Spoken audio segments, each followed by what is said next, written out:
యేసుక్రీస్తు నామంలో మీ అందరికీ నా వందనాలు. ప్రార్థన లేమి అంటే ప్రార్థన చేయకపోవడము అని అర్థము. ప్రార్థన చేయకపోవడము కూడా పాపముగా పరిగణించబడుతుంది. మీ నిమిత్తము నేను ప్రార్థన చేయకుంటే దేవునికి విరోధముగా పాపము చేసిన వాడవుతానని సమూయేలు ప్రవక్త అంటున్నాడు. 1 సమూయేలు 12:23లో ఇలా ఉంది: నా మట్టుకు నేను మీ నిమిత్తము ప్రార్థన చేయుట మానుట వలన యెహోవాకు విరోధముగా పాపము చేసిన వాడవదును, అది నాకు దూరమగును. ప్రార్థన అనేది మానవుని దేవునితో కలుపుతుంది. నీవు దేవునితో మాట్లాడాలన్నా, దేవుడు నీతో మాట్లాడాలన్నా ప్రార్థనే మార్గమై ఉన్నది. దేవుడు మానవునితో సహవాసము కలిగి ఉండాలని ఆశించి మానవుని సృష్టించాడు. కానీ మానవుడు దేవుని మాటకు అవిధేయుడై పాపము చేసి దేవునితో సహవాసము కోల్పోయాడు.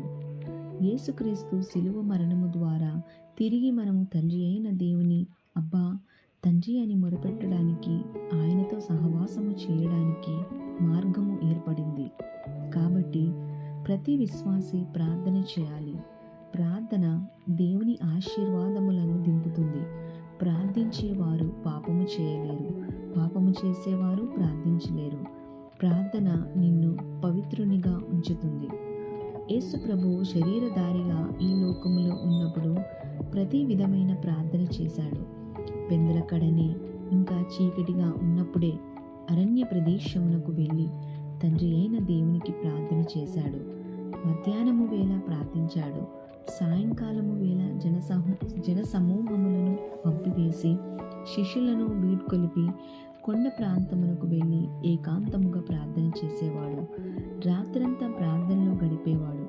40 దినములు ఉపవాసముండి ప్రార్థించాడు.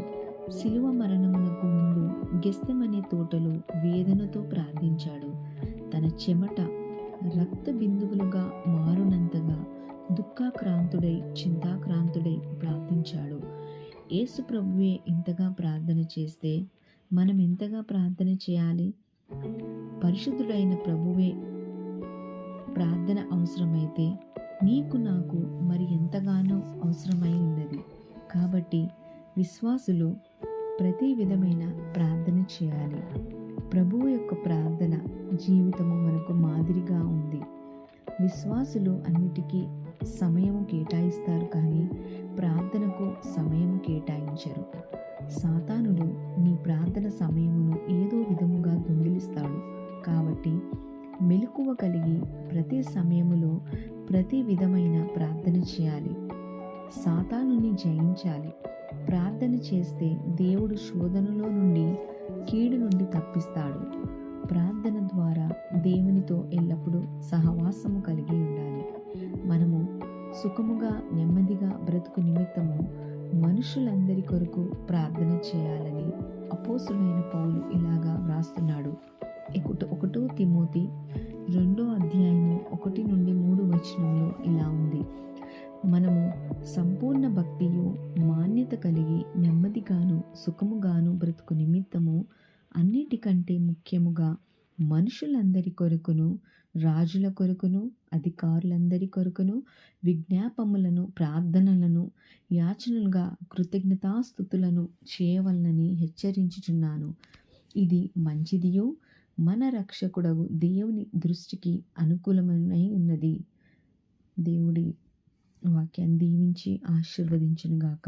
ఆమేన్.